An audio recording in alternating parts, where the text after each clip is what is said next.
Muhammad Roem adalah salah satu dari para pejuang kemerdekaan Indonesia yang lahir pada tanggal 16 Mei 1908 di Parakan, Temanggung, Jawa Tengah. Ia merupakan anak dari pasangan Dulkarnain dan Siti Tarbijah. Dia tinggal di Parakan pada awalnya. Akan tetapi, ia pindah ke Pekalongan karena Parakan dilanda wabah penyakit menular pada saat itu. Pada tahun 1915, ia bersekolah di Volkschool. 2 tahun kemudian, ia melanjutkan sekolahnya ke Hollands Inlandese School hingga tahun 1924. Lalu selanjutnya, ia menerima beasiswa untuk belajar di Stovia melalui ujian pemerintah.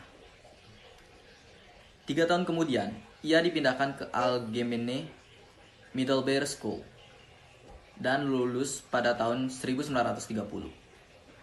Setelah itu, ia melanjutkan ke bidang hukum dan memasuki Rechtsgeschool de Batavia pada tahun 1932. Muhammad Roem sendiri memiliki peran penting dalam kemerdekaan Indonesia. Berawal dari keaktifannya dalam beberapa organisasi seperti Jong Islamiten dan Sarekat Islam.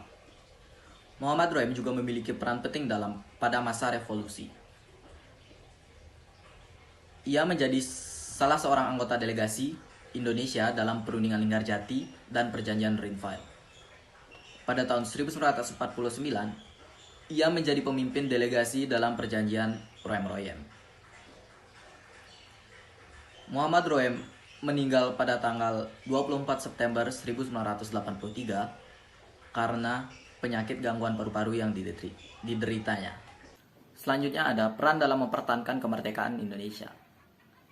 Muhammad Roem memiliki peran yang mencolok dalam mempertahankan kemerdekaan Indonesia. Pada tahun 1946, ia menjadi salah seorang anggota delegasi Indonesia dalam perundingan Linggarjati yang membahas tentang kemerdekaan Indonesia. Lalu pada tahun 1948, dia kembali menjadi salah seorang anggota delegasi Indonesia dalam perjanjian Rhinefeld, di mana pada saat itu terbentuklah Republik Indonesia Serikat.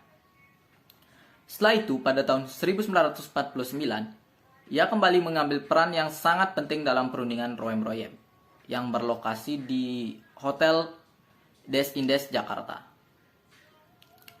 Dia menjadi pemimpin delegasi dalam perundingan tersebut. Terlaksananya perundingan ini karena konflik-konflik yang terjadi setelah perundingan sebelumnya yang merugikan pihak Indonesia.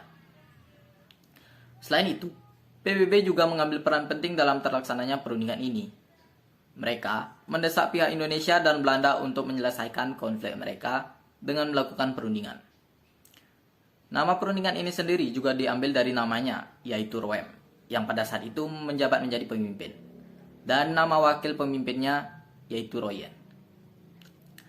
Pada akhirnya, perundingan ini menghasilkan keputusan yaitu pemimpin yang ditawan akan dikembalikan ke Yogyakarta.